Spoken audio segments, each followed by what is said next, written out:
Hello again, guys. This is Len from Mercury Comet Garage here. I mean, come on. Look at this weather. Late winter in Michigan. I'll take it. 68 degrees. Love it. Anyway, guys, today we're going to do a little damage control. So let me show you what I got going on. All right, guys. So here we are.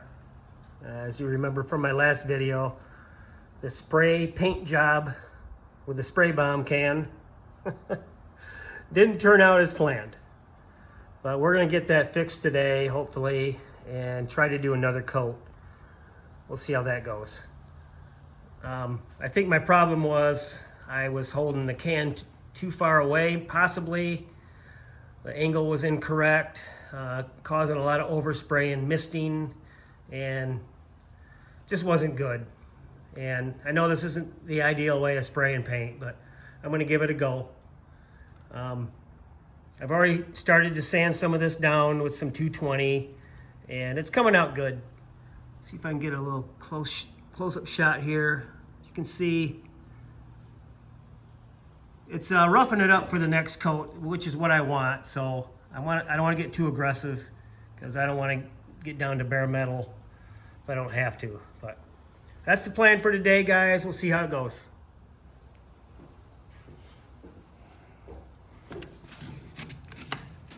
All right, guys, hopefully you can hear me. What I got here is some 220 and Durablock sanding block, and we're just going to start with that. That's what I've been doing over here, and it's been working pretty well. I'm just going to put it on here as like this, and then do kind of a crisscross, kind of a sanding motion, like so. I might be able to wet sand this, but I'm not going to do that yet. My final coat, definitely I will do that. My final sand before paint, I'll do that. But I'm just trying to rough this up. Probably don't even have to do the crisscross, but I'm just trying to rough it up to in preparation of my next coat. And just a good habit to get into, is do that crisscross. That does help with the imperfections. Go at it from a different angle. Just really smooth it up really nice. But like I said, I'm not going to be perfect with this one. It's just for the preparation of the next coat. So let me show you what I got here. As you can see, all the dust it accumulated. It's not really that bad. It's just, you're going to get that with sanding. So, and I don't blow that off yet. I just kind of wipe it with a rag, like so. That way I can get a feel for the texture of the paint too. And it feels really good and smooth right now. So I think we're golden. I'm going to continue on with this, and after I'm done with sanding with 220, I think I'm going to go over it with a Scotch-Brite, and that'll really smooth it up really good and take care of anything I might have missed. And then we'll touch base with you after that's all done. All right, guys, I got it all sanded down, and then went over it with the Scotch-Brite pad. It's looking pretty good. It's nice and smooth. High spot right there. I can barely feel it. Actually, I can't feel it at all with my hand, so I'm not going to be too concerned about that. I think once I get my high build primer on, I can work that in.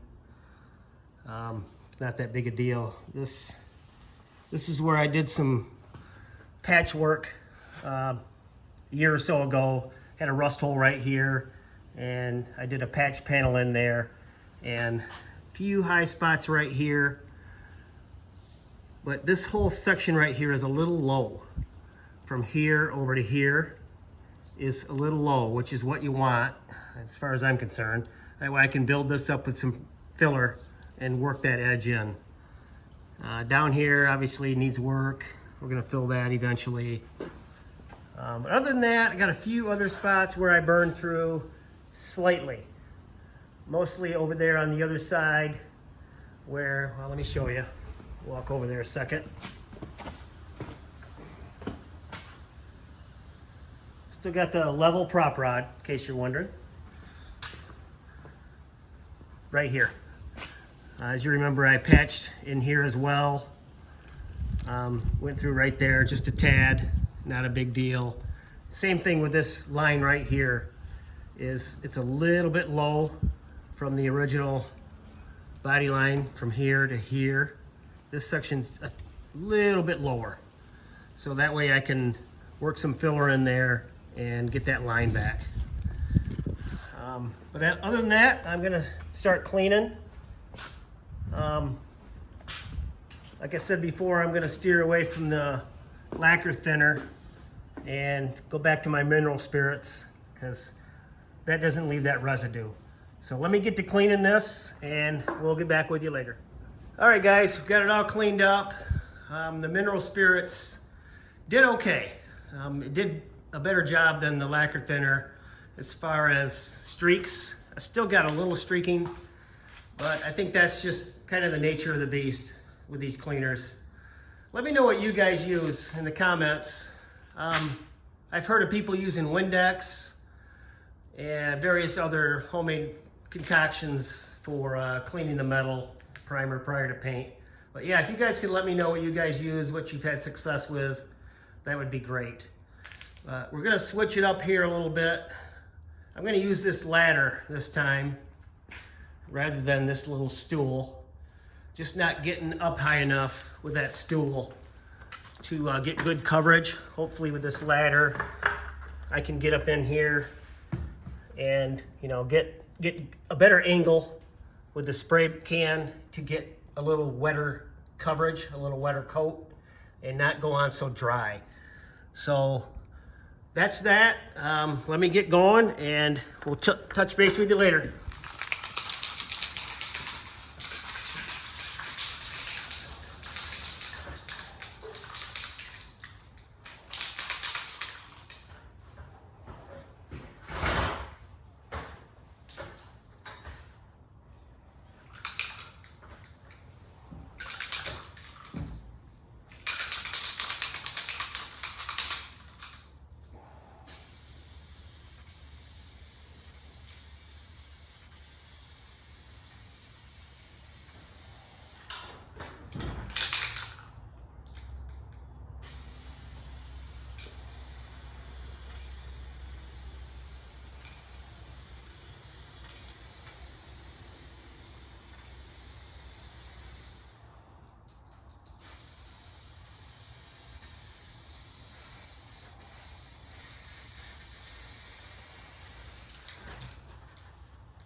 All right, everyone. Well, there it is.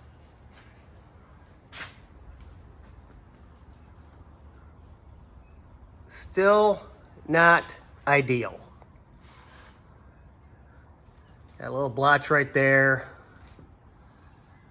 Can kind of screwed up on me a little bit. Still got those dry patches. Kind of this little streaky. But I believe it's better than it was. I would say I have, I don't know, probably 2 good coats on here now. It's not pretty, but the bare metal is covered, and really that's all I was after. To get that covered up temporarily until I move on to the high build primer, which I will be spraying in my paint booth with my sprayer and compressor. That's a given now. Spray cans are not gonna work in these roofs. Not good on horizontal surfaces. I mean, here's proof right here. Even those high quality spray can paints, they're not made for spraying horizontally. Vertically, they're fine. Fenders, doors, quarters, I'm still probably gonna do that with a spray can. You know, one panel at a time. Just do a little at a time. Horizontal surfaces, not gonna work. Now, the trunk, you know, that's horizontal, but that's a lot lower, and I have a lot more control being that it's lower. So I still might do that with a spray can. Just to get a coat of paint on it, a good coat of primer. And the high build primer, I'm gonna do all the body panels in my pole barn booth with my sprayer. That's pretty much a given now. But yeah, it's the paint's on. Not 100% happy, but like I said, the bare metal is covered. All right, everyone. Another kind of disappointing day here in the garage. Not real pleased with the results. These spray cans are not made for horizontal surfaces. I've proven that a couple of different times here, and I'm just a little too stubborn to believe it. I was determined to make it work, and it's not the paint. It's definitely not the paint's fault. It is a good paint, just not made for the horizontal surfaces. I'm probably going to continue on doing the verticals with this. Seems to work out pretty well, but definitely going to do the high build on the roof with my spray system. Yeah, I've told you guys this many times. This is not a SEMA car. This is not a trailer queen. This is going to be a hot rod. I'm going to beat on it, and it's going to be far from perfect. So that's kind of how I'm rolling with this car. All right, guys. Well, hopefully you enjoyed this. Please subscribe, give me a like, and give me a comment if you would. I appreciate it. Have a good one.